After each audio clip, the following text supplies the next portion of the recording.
How's everybody doing today?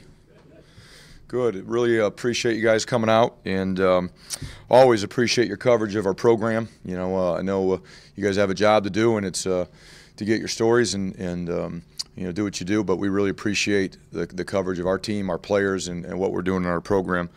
I'll start just you know, we've had 8 practices. We finished our 8th practice yesterday. We had a big scrimmage.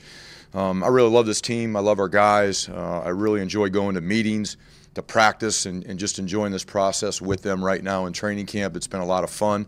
We've worked extremely hard through the first 8 practices. We did, again, have the scrimmage yesterday. We got a little banged up in the scrimmage, but nothing major. We needed it. We needed the live work, and you know, we always get concerned about that in camp at this time of year, of potentially losing a guy. But we got through it, and then we'll have some guys that are bumped and bruised and miss a little bit of practice time here through this week. But overall, we're still fairly healthy. Just 2 things I'll address, you know, right out of the gate that I'm sure, you know, guys will ask about. One is our quarterback situation. We're still in evaluation process. We still have 3 guys that are getting reps, that are getting evaluated. We're not ready to name a starting quarterback today, so I'm sorry to disappoint you guys if that's what you're looking for. But that's not going to happen. Nothing has changed since you know, my conversations with you last time, or Coach Mcnulty's. You know, we are evaluating guys. Some guys continue to rise. Some guys, you know, are inconsistent. You know, but hopefully through this week, we got another scrimmage next Saturday. The goal would be hopefully by the end of next Saturday we'd maybe be in position to do something with a quarterback and naming a starter. The other one I'll just talk about is just the off-the-field issue. I know every time we get together someone wants an update. There are no updates. What I told you last time is exactly the same. We were given information in July. Based on that information, myself, Pat Hobbs, and Dr. Barchi, you know, went through the punishment that we felt was necessary based on that information, but nothing has changed. There's no update, no changes, and you know, our focus is on the football team and the players that are here with us right now. Just some things I'll talk about of where I think we've improved through 8 practices here in training camp. One, I think our depth overall is better than what it's been. It's not great at all positions, but overall on our football team, I think we've got more depth, especially on the offensive side of the ball at the skilled positions, our wideouts, our tight ends, our running backs. I feel like we've got some pretty good depth. Just overall, the understanding of what we're asking our players to do. We go out to practice. Used to be we were coaching guys on drills, coaching them where to go on the field, how to transition, how to go hard. I think we got great practices right now. Our guys go really hard in practice. They're very efficient. Guys know what the standards are, what to expect at our practices. I think we get a lot of work accomplished in our practices, and that helps us get better a lot faster, maximize the reps that we're getting out there. Just you know, things that we've got to continue to improve. Just the fundamentals. You know, you talk about the things that get you beat. Poor fundamentals yesterday in our scrimmage. You know, we weren't where we wanted to be fundamentally, and that happens at this point in camp when you've had a lot of practices, you're banging around a little bit. But fundamentally, we have to get better, and mostly up front on both sides of the ball. It's a line of scrimmage game, and that's where we want to build our football team, and we've got to really get better at that part of our football team. Specialist, you know, I think we've got some really good specialists on our football team. Some guys have done a great job in camp. Justin Davidowitz has gone from taking just the kickoffs to kickoffs and field goal and PATs, and he's done an excellent job so far in camp. Very strong leg. Got a lot of trust and faith in him and his ability to put points on the board. Adam Korczak, new punter. He's missed a couple days with an eye issue, but he's done a great job since he's been here. Hadn't played a lot of football, obviously, you guys know, but he got comfortable in the spring, and so far here in training camp, I really like his leg, and I think he's got a skill set and some tools that we can do some things with that a normal punter can't. Just you know, other areas of concern, just the depth up front on the D-line. I've talked about that a lot, and that's an area that we got to continue to develop some guys. I think we've got some good young players on the defensive line that just need to develop and get a lot of reps and hopefully get in position to help us and take away some of those concerns about our depth. We do have some personnel packages that we're implementing that help with that also, but that's one of the biggest areas of concern. Just before I open up the questions, kind of what's next. We got 3 weeks of training camp left. It's a long time before we kick off where the foot hits the ball against Texas State here in the stadium. we got a lot of work to do, a lot of work. We've improved in a lot of areas. Like I mentioned, I really love the team, but we got a lot of work to do. And it just starts with being disciplined, being focused, and getting better fundamentally as a football team. Effort's not a problem. Toughness isn't a problem. I really like where we're at from that standpoint. It's putting all that together with fundamentals and execution, and that's really going to be the focus for the next few weeks as we get closer to trying to get our football team game ready before game one. So with that, I'll go ahead and open up to any questions you guys have. I think you addressed everything in that opening statement. I don't think you have go anything easy. else. We're done, right? Is there anything up with Tariq Cole? And I guess the reason I asked is he wasn't in any of the videos from your our football Twitter, and it looked like Sam Bretman was playing in the scrimmage. He wasn't in what? He wasn't in any of the videos. It looked like Bretman was playing with the first What team. videos are those? Twitter, Twitter exists. I don't know anything about any Twitter videos. I'm looking at the script and the practice face. So whatever, whoever put up Twitter. So I don't know anything about that. But Cole, is there anything up with him? No. He practiced yesterday, and he got banged up a little bit. But no, he's gonna be fine. In our scrimmages, you guys hopefully can appreciate this. We know what some guys can do, and we've got to limit the reps that some guys get in live scrimmage work so they don't get hurt. Everyone's going to get bumps and bruises and things like that when you go live, but we got to make sure we've got the guys that we know can play into game one healthy, and so we're going to rotate a lot of guys. We got another scrimmage next Saturday. I don't know how many of our ones will go next Saturday, to be honest with you. We're going to be 2 weeks out from a game. This last Saturday, we're 3 weeks out from a game. I feel pretty good if we got some bumps and bruises. Guys could recover and be fine, still be able to practice before we play.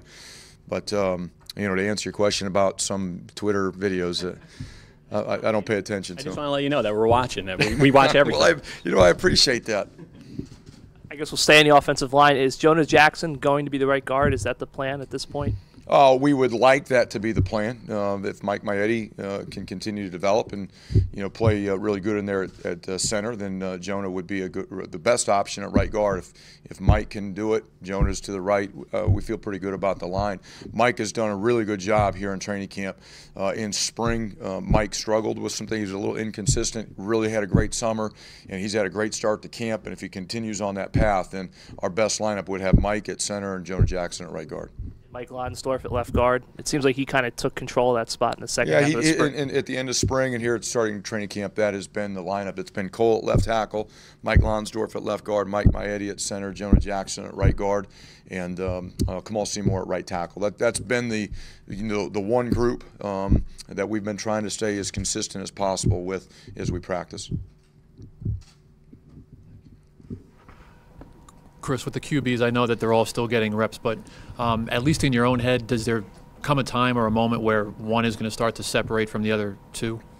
It's based on what the remote says. When we push play on the remote, who's consistent, who's making plays, and there's a feel component of it too. That who do we feel like the rest of the players on the football team and more specifically the offense, who they really believe in, who they trust, who they're going to rally around. We haven't gotten to that point yet. No, like I mentioned earlier, I'm hoping through this next week of practice, next Saturday's scrimmage, that we're closer to really feeling who that guy is going to be. We've got to get more consistent right now. One quarterback has a great day, the next day he's not, and another quarterback does well. They're all doing some really good things. They're all learning the offense, or they all have ability to make plays, but it's just being consistent. Every day so far, we've installed new things offensively, and that separates some guys. Who can handle it, who can go out and take it from the meeting room to the practice field, that does separate some guys, and it does cause some guys to have some inconsistent days every time you're installing. This next week, we're going to get to the point where the installation isn't heavy. It was really heavy at the beginning. Now it's about going out and polishing things up, reviewing things, cleaning things up. So when we get to that point, I think that's when the picture may become a lot clearer. Talk about the running back competition, and particularly how Pacheco's done in the early going. He's done great. He really has done great. He's had a great first 8 practices. He had a really nice run yesterday in a scrimmage. What I love about Isaiah, the kid is tough, and he only knows one speed, and that's full speed. And I really like that. But still, you got to worry about his ball security a little bit. He's working on that. But from where he was at in the spring to where he's at today, the kid's made huge improvements. He will play for our football team this fall. How much at running back yet? I don't know. He's going to play on special teams. He'll get get an opportunity at some point, I'm sure, at running back because he's still learning it. And the offense, again, it's been heavy on install, and he has good days, bad days based on how much install and what it is, in terms of the way it affects the running back position. But I love the kid. I love his attitude and his approach to football. He's very serious about it, and he's going to help our football team. Chris, you're excited about your freshman class. I know it's early, but especially with the new redshirt rule, are you excited about you might be able to get something from those? The redshirt rule, I think we've talked about it before, and I'll just hit on again. Our approach to the redshirt rule, we're not going to have a different strategy or a new plan, so to speak. Like, hey, we got this new rule. We're going to change who we play. We're going to play the guys that give us a chance to win games. Where I think the redshirt rule helps us is more at the end of the season, because this came up last year when injuries occur during the season and you start to get a little thin at certain positions. If you've had a guy that's been on the scout team and your plan was to redshirt him, now you're not worried about, after you get past game 4, of playing the guy and burning a year for a few games. Now you have that 4-game rule that you can play him in the last 4 games or last 2 games, whatever it may be, and you can still preserve that red shirt. That's the way we look at it. To answer the first part of your question about overall the evaluation of the freshman class, I really like it. There are a lot of freshmen that are going to help our football team. It may not be offensively and defensively, but it's going to be on special teams for sure. In here, just talking about our kickoff coverage team last year, I think we had at 1.5 true freshmen, including the kicker, that were starting on our kickoff coverage team that finished one of the top kickoff coverage teams in the Big Ten. And we need this group of young men to come in and do that same sort of thing. Maybe not just necessarily on the kickoff coverage team, but on other units. And that's where you're going to see, hopefully, the biggest value that those guys will provide is on special teams. Coach, we all know the scenario of having 9 coordinators in 10 years and what that means. I don't either. I haven't been here for all 9 of them, so I don't either. Okay. But you know what kind of impact that can have. Let's say you have a recruit that you're looking at, that you know that can help this team. Now, with that in mind, you know that you can get this kid in his team and do something well. How are you now prepared to recruit a kid like that, particularly when you know there are other people that's going to be in his ear talking about this team is not consistent, but how are you going to convince them? Yeah, I mean, in this day and age in college football, if you look around the landscape of college football, coaches come and go like no other right now. That's part of the business, and there's no guarantees. There's not. And I know there's a perception out there that something's not right when that's not the case. It happens everywhere, and it happens a lot. The only thing I can say to a recruit is, I have a plan, I have a style of offense, defense, and special teams that I want to see in this program. And as a coach comes or a coach goes, I'm going to try to replace that guy with someone that fits our style of play that we want. It's going to be consistent. Going to teach it the way that we want to teach it. We're going to play the way that we want to play it. And that's the overall program philosophy. Right now we've got, you mentioned offensive coordinator. Coach Mcnulty is here. Coach Mcnulty had a job when he came here. Okay, so what does that tell? What kind of a message does that send people? He wanted to be here. You look at all the new coaches we hired, all of them had jobs. They didn't hire a guy that was out of work. So that the message is they wanted to come here because they believe in what we're doing, how we're doing it, and what we can accomplish here at Rutgers. And that's really the message to recruits. Again, it's college football, and people come and go a lot, and everyone's got different reasons for making decisions. I've done it. I was an assistant. I've done it. And that's just part of the deal. And but the style of play that we want to play with will not change. Chris, just in regards to the situation going on at Maryland, just how important is it just regularly just to take stock of student athlete welfare and just making sure that that remains a high priority? I'll just I'm not going to make any comments about any other program. Everyone saw an article. I saw an article and I don't take any stock in articles. I'm worried about our program, and student athlete welfare is really important to us. We want to provide a great experience for our student athletes here at Rutgers. We want to make sure that we're trying to do everything we can to provide the resources for them to be successful in the classroom, on the field, and socially, and set them up for a great future. Is that always easy? No, it's not. And that's what we worry about and what we focus on. And everybody does it different, but I'm focused on our football team and how we do business here. You talked about Davidowitz, and is it safe to say that he'll be your place kicker to start the season? Yeah, unless something were to happen. I mean, he is right now. And the other part is, I mean, how confident are you beyond 40 yards, which has been a problem for the last 2 years, that you'll be better beyond 40 yards and get more points that way? And when you say beyond 40 yards, you're talking about field goals? Field goals, yeah. Those are hard kicks. You know, it takes a pretty special kicker to be consistent from over 40 yards. So, you know, to say that we're going to be a lot better, I'll tell you after we have some of those situations, you know, because what happens in practice versus what happens in games are two different things. You know, you got a lot more eyes on you, a lot more pressure, you know, in a game. And that holds true not only for a kicker but for all positions. You can see something on the practice field where a guy can perform and do his job and excel in those type of situations, and he gets on the game field and he can't. You know, our job as coaches is to try to recreate those situations as much as we can so they get comfortable in them.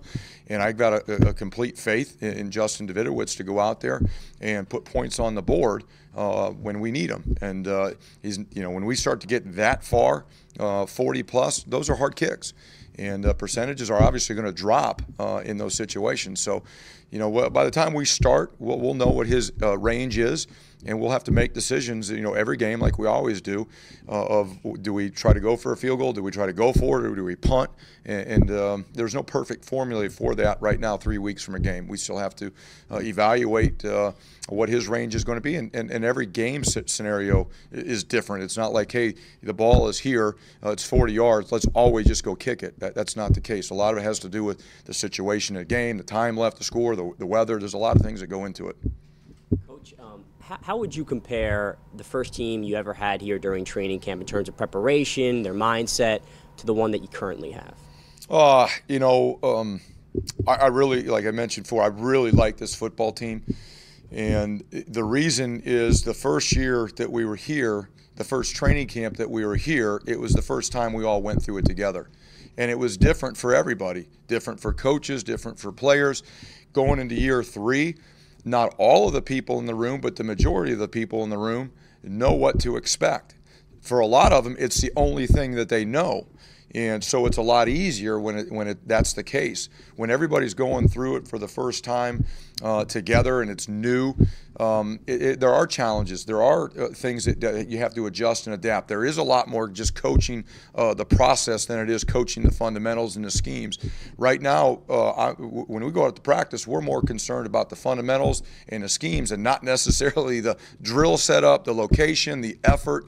The focus is completely different because more guys in the room have gone through it, and they know exactly what we're going to do, when we're going to do it, where it's going to be held, what the coaching points are. Now let's just go focus on the fundamentals and the execution of the drills.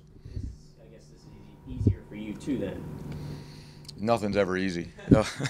No, yeah, to some extent, yes. You know, when I say nothing's ever easy, because every day you go out to practice, what does a coach want? He wants to have a perfect practice, and that's very hard to do. So every day you go out to practice, you're trying to get a little bit better. You're trying to do this drill better, this period better, and you want to walk off that field saying, you know what, we got one. We got the best practice we've ever had. And unfortunately for us as coaches, when that doesn't happen, you get disappointed. So that's always the constant challenge. Always the competitive spirit in us is to try to get that done. I would say we're getting a lot more out of our practices right now in this training camp in year 3 than we were in year 1. I guess what, if anything, different have you done to emphasize getting more takeaways? I know that's been a struggle for you guys the past 2 seasons. We do a lot to emphasize takeaways. Every meeting, every drill, everything that we do. One thing I would tell you, you know, I've been doing this a long time. There are years that teams are really good at takeaways, and it's just because it happened. There are other years that you work on takeaways and emphasis more so than you've ever done in your career, and you don't get them. Okay, there's a lot that goes into it. So I'll talk about defensively. When I evaluate what we need to do to try to get more takeaways, it's doing a better job of stopping the run. Because if you can't stop the run and you don't force the opponent to throw the ball, And then if you can't rush the passer the way you need to, you're not going to force more takeaways. That's a big part of it. We have to get more interceptions. To get more interceptions, we got to stop the run. We've got to be able to rush the passer more. We got to put more pressure on the quarterback. Those are the things that we have to do to increase our takeaways. It's not an emphasis. It's not drill work. It's going out and playing fundamentally sound football to stop the run and be better on first and second down. We talk about red zone. It's no different. Red zone defense or red zone offense. When I look at what we need to do, we practice red zone defense and offense here as much as anywhere I've ever been in my career. Okay, what we need to do, though, is do better out in the middle of the field, not let guys get into the red zone. And offensively, we have to get into the red zone more. So it's not the emphasis placed on that situation or on the takeaways. It's all the things that lead up to getting you in a situation where you can create more takeaways or be better in the red zone because you're not letting them down there. Speaking of defense, Noah Joseph, you have a long relationship with him. What has his addition meant for you in terms of that continuity, and how has he, his experience helped push this veteran defense forward in year 3? Yeah, a couple things. You mentioned the relationship. That's really where it starts. I think when you bring in somebody you have a relationship with, there's a level of trust in how they're going to coach and teach and how they're going to respond to what you want. Because Noah came here, I've had a long history with him. I coached him. He was a GA for me. We talked football a lot, but he's still been a part of different systems, different programs, taught it differently. What he has added here is the trust that he'll do it the way that I want it done, and he's done just that. And he's also brought a level of really passion and energy to the room and to that position that I think we need to continue to push us forward. He's a fireball out on the practice field. He's coaching hard. He's coaching fast. He's coaching a lot, and our players have really responded to him. And I'm excited about what he's brought to the group. Him and Corey Robinson both have done a great job with our secondary. And I love the teaching. I love the drill work. I love the coaching that's going on out of those two guys. It's constant. It's nonstop. Players are responding to them. They've done a great job of connecting with the players. And I think we're in a great spot with both of those secondary coaches and where we're at with our DBs. Chris, where do you see Jabby on your depth chart? He's going to be in the mix at wide receiver for sure. And he's going to help us on special teams. To say he's a 1 or a 2 yet on the depth chart, I couldn't tell you that right now. He has missed some practice here in training camp with an ankle. He should be back out there here this week and be 100%. But I love the kid. Absolutely love him. He's all ball. He's serious about what he's doing. He's a great team guy. He's a leader in the wide receiver room. He just takes a lot of ownership in special teams. He wants to help the football team any way he can. And, man, he's just a pleasure to be around and really like watching how he works and how he interacts with other players and coaches. Thanks. Yep, thank you. Next Saturday's Fan Appreciation Day. Is that a true scrimmage? And is that a good day to maybe put a spotlight on the quarterbacks and see what they can do? A lot of that will depend on how the week goes. Again, we had a big scrimmage yesterday. We had some guys banged up. A lot of it will depend, how they respond and when they come back. And just see where we're at with some of the guys that we know are going to be starters and have played a lot. For an example, if we put quarterbacks out there with the number 2 offensive line, it's probably not a fair evaluation of the quarterbacks because they're not working with the 1-0 line. Well, I'm not going to put all the 1-0 line out there and run the risk of somebody getting hurt 2 weeks from the game. So we got a lot of work to do this week. Next Saturday we'll scrimmage. What type of scrimmage it will be and who will be in it will depend on this week, and there's a lot that goes into that. So I hope when we talk about the quarterback position, as mentioned after last Saturday's scrimmage, it may be a really good evaluation opportunity for them if all the pieces around them are there. If all of them are not, for whatever reason, it might not be a great opportunity to evaluate what they would look like in a game. So we have a lot of work to do and a lot of conversations we need to have as a staff before we get to next Saturday's scrimmage. All right, thank you guys. Take care.